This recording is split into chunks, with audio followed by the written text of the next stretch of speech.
सहारा enterprises तुमच्या स्वप्नातली गाडी आता कमी किमतीत. इचलकरंजी शहरालगत असलेल्या कबनूर चंदूर रोडवर कोन्नूर पार्कमधल्या सहारा एंटरप्राइजेस इथं पश्चिम महाराष्ट्रातली विविध बँका आणि फायनान्स कंपन्यांनी जप्त केलेल्या जुन्या दुचाकी आणि चारचाकी गाड्यांची विक्री केली जाते. शोरूम किमतीपेक्षा 25 ते 50% कमी दरात, उत्तम स्थितीत आणि संपूर्ण कागदपत्रांसह त्वरित डिलिव्हरी. दुचाकी 20,000 पासून पुढे तर चारचाकी 50,000 पुढे. आपल्या पसंतीची कार किंवा बाईक आता अगदी परवडणाऱ्या दरात घेऊन जा. विश्वास, पारदर्शक व्यवहार आणि उत्तम सेवा हेच आमचं वैशिष्ट्य. पत्ता Konnur park, Kabnur Chandur road, Ichalkaranji. Proprietor Rajubhai Ajgar. संपर्क 8055810910 आणि 9860785786. सहारा एंटरप्राइजेस, दर्जा, विश्वास आणि बचत यांचं परिपूर्ण ठिकाण.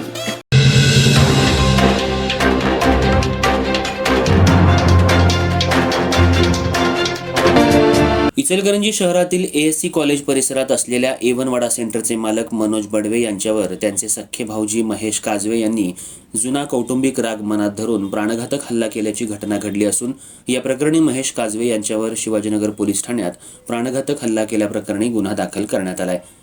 मनोज बडवे हे आज सकाळच्या सुमाराला दुकान उघडत असतानाच महेश काजवे यांनी डोक्यात लाकडी माऱ्यानं जोरदार वार करून त्यांना गंभीर जखमी केलं.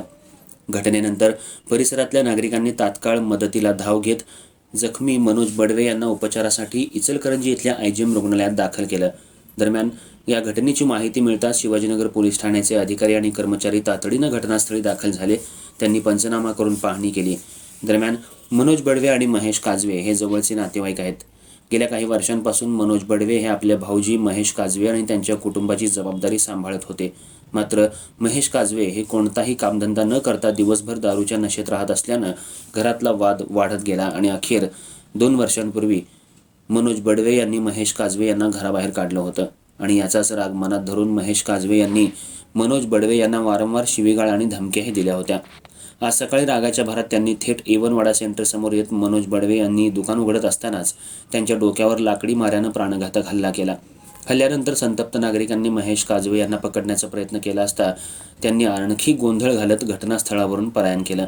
या प्रकरणी शिवाजीनगर पोलीस ठाण्यात महेश काजवे यांच्या विरुद्ध प्राणघातक हल्ल्याचा गुन्हा दाखल करण्यात आला असून पोलीस त्यांचा शोध घेत आहेत.